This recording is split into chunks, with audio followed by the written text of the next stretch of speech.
Hey, what's good world? It's your Tech Life expert Stephanie Humphrey, and we're here at City Hall in Philadelphia with Mr. No Whack Demos himself, Navarro Wright, one of the advisors in the Black in America 4 documentary on CNN. Well, thanks so much for thanks for having me. I appreciate it. Well, tell us a little bit about your technical background and what you're doing now. Sure. So I've been involved, in technology for about 20 years. First 10 years was in mainstream technology, worked at places like Cigna Insurance. And then around 1999, I got a call from some friends of mine and went to New York City and started working for Russell Simmons in one of his startups. And ever since then, for the last 10 years, I've been involved in technology and how it relates to minorities, whether it's with Russell Simmons at BET, and now I'm at Interactive One, which is a division of Radio One.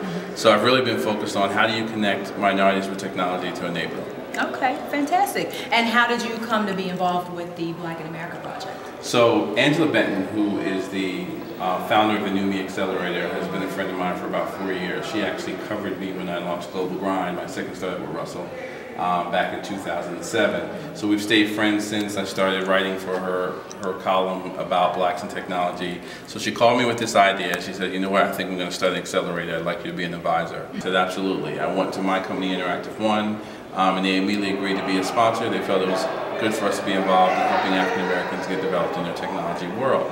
Then, a week later, she called me and said, hey, CNN decided to pick this to be the subject of the next version of Black in America. So I was lucky enough to be involved from day one to the last day, so I was able to have a unique perspective on their journey and was blessed to be a part of the documentary to make this a national conversation. That's awesome, that's awesome. So, should we believe the hype? Are there no black tech entrepreneurs out there?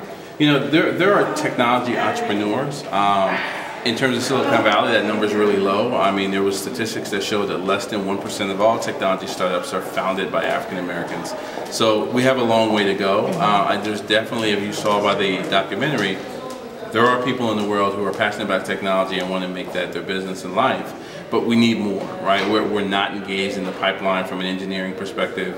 And I think enough of us don't have an understanding of the opportunities of internet to look at that as a viable career path. So there's not a zero, but there's a long way to go. Okay, and what would you say to someone that approached you and said, hey, I have a black tech startup, or I want to be a black tech entrepreneur? What would you say to them? The first thing I would say to them is how well have you thought through that idea? Have you looked at what the competitors are out there? Because I always tell people, you know, ideas are like rare ends, everyone has one. But the reality is how do you execute on that idea? So once they've done that, I said, okay, well, what skills do you need to launch that, right? And most people come to me and say, hey, I have an idea, but I need someone to fund it. And I tell them that that's the wrong way to go about it. It's about ownership. So you want to make sure that you don't take money until you can maintain ownership in your company. And that's a key point that a lot of us don't know about it. Fantastic. Well, good advice. Hopefully we can get more of us out there doing our thing. And thank you again for speaking to us. Thank you very much.